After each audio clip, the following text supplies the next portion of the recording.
talk about the continuation of the planting process to where we have right here a row with black walnut trees. This is going to be a hardwood, more of a tree that would be harvested in anywhere from like that 50 to 80 year range for the benefit of the veneer long term. And what those are planted next to, we have one row of black walnut. Then for every one row, we have 3 rows of red pine.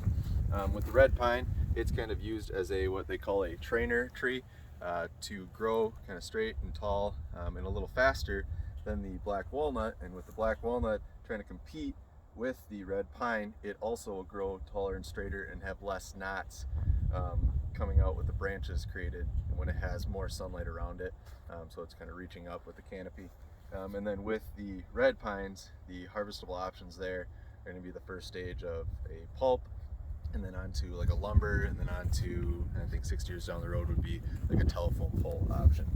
So for the convenience of these rows and how we're planting them, we are doing them in 8-foot widths based off of the ability to maintain and keep the weeds down. And with the width explanation, I can turn it over to my dad. All right, well here's another piece for you to keep in mind, and here at Bluebird Summit, this is how we do it. And again, there's lots of different ways to do this sort of thing, but these are the things that we've learned. And this is a John Deere 3038, so having enough horsepower and enough tractor to drag or to pull through a tree planter of this nature. And I would like to put a pitch in for our DNR here in Wisconsin. Has been good enough to come up with a package of this sort that we can actually rent this tree planter on a yearly basis and for a number of days, and it's been worked out fantastic. Some water on the trees, keeping them fresh, and then a steady pace. We move along and we drop these things in the ground.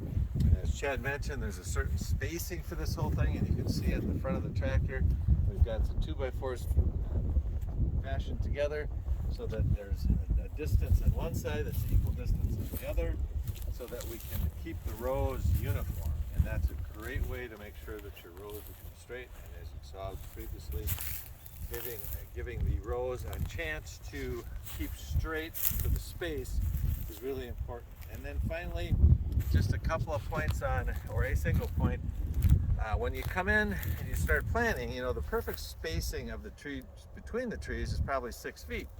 But the reality is probably half of these trees, there'll be attrition. They won't make it, they won't survive within the first 5 years, that sort of thing. So what we like to do is we like to put in the trees anywhere from 2 to 3 feet apart, or sometimes even closer, because after the first year, or for sure after the second year, you get a pretty good idea of which ones have made it.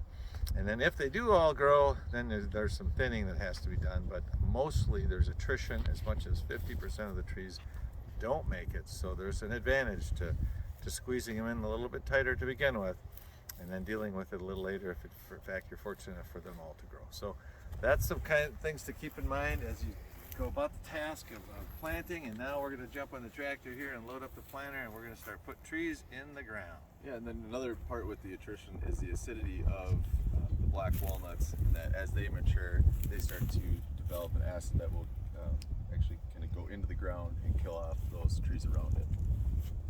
So yeah, as we step over the planter here, you can see that we've prepped the containers with the red pine and the black walnut for planting. As the individual that sits in the back, when you're planting, you kind of get the trees that you've already separated out and split the roots with. And you can imagine the benefit even more so now. And then as they go along, you want to, at the, specified increment that my dad was talking about, kind of place it right between this plow portion. And then as we go along, the crack in the earth will kind of be put back together with these wheels, especially pressing it. And then the idea too is to, especially with these wheels, push the earth together from the bottom up around the root to not create any pockets of air, and then also try to avoid that J root. If there's any excess coming up, that will also provide more opportunity for the tree to die off.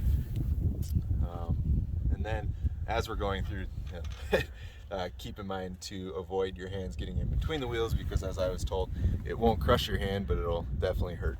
So with the next step on, be just to move forward and continue planting. All right, folks, we're here at Bluebird Tree Summit. We've started the planting process.